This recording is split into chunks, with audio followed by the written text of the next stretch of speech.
Welcome to Democracy Now!, democracynow.org, The War and Peace Report. I'm Amy Goodman.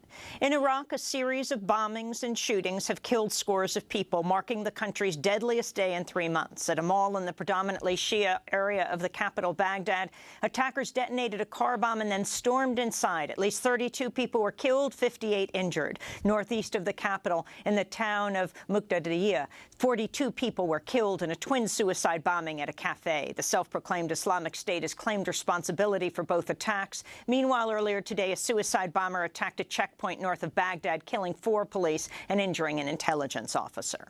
In Turkey, an explosion in a tourist area of Istanbul has killed at least 10 people and injured 15. The Turkish president, Erdogan, says the bomber had ties to Syria. The Obama administration's repatriated a Saudi prisoner held at Guantanamo since the early days after the prison first opened in 2002. The transfer of Mohammed al-Rahman al-Shimrani came on the 14th anniversary of the arrival of the first prisoners at Guantanamo. Shimrani arrived January 16, 2002. Throughout his 14 years there, he was never charged with a crime. His transfer leaves 103 prisoners at Guantanamo. On Monday, former prisoners Ruhal Ahmed and Shakar Amr were among those who rallied outside the U.S. Embassy in London to call for Guantanamo's closure. And I want everybody to know that today we are here, not as brother from Guantanamo, no, as everybody, all of you, the media outlets, for one reason. It's truly to bring justice back, to close Guantanamo once and for all.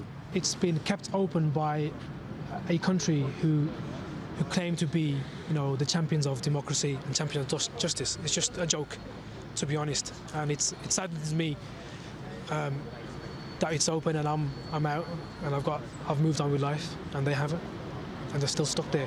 An aid convoy has reached the besieged Syrian town of Madaya, where the United Nations says it's received credible reports of people starving to death. About 40,000 people have been trapped in the rebel-held town for 6 months amidst a Syrian government blockade. Monday's shipment was the first foreign aid to reach Madaya since October. French authorities have opened new temporary shelters to house some of the people living in France's largest refugee camp. Thousands of people in the port city of Calais have been camped out in makeshift tents in what they call the jungle. Their goal is to reach Britain by jumping on top of or inside trucks. Officials have now unveiled shipping containers that can hold up to 1,500 people. They're equipped with heat but no water or sanitary facilities. One Afghan resident objected to the new lodging, saying residents are fingerprinted and, quote, it's like a prison. To see our coverage of Calais when we were in France, you can go to democracynow.org.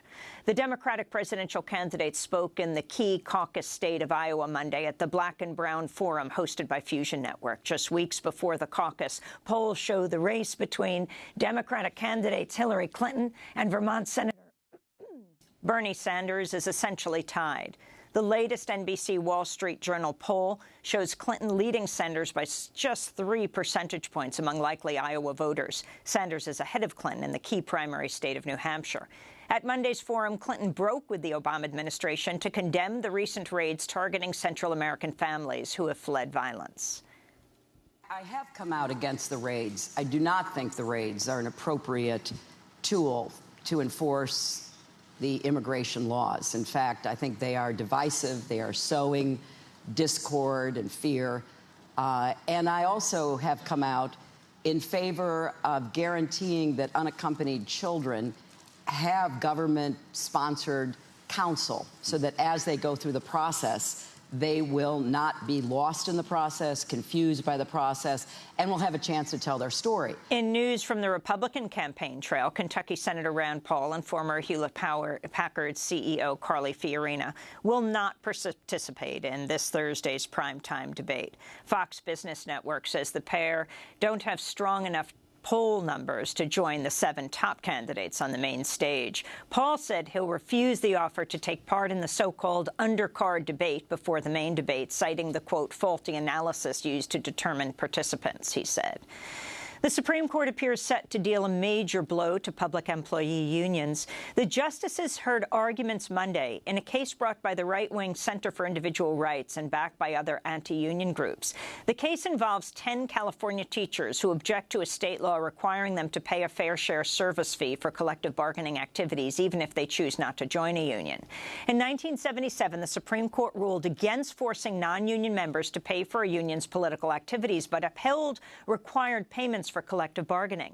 The Supreme Court now appears likely to overturn that precedent, potentially weakening public sector unions nationwide by allowing workers to opt out of paying for union activities that benefit them.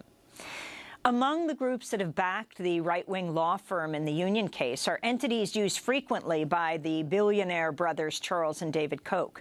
Politico has reported the Koch's political machine now eclipses the official Republican Party in key areas, with about 3.5 times as many employees as the Republican National Committee. Meanwhile, a new book on the Koch brothers by the New Yorker magazine journalist Jane Mayer reveals the Koch brothers' father, Fred Koch, helped build an oil refinery in Nazi Germany, a project approved personally by Adolf Hitler.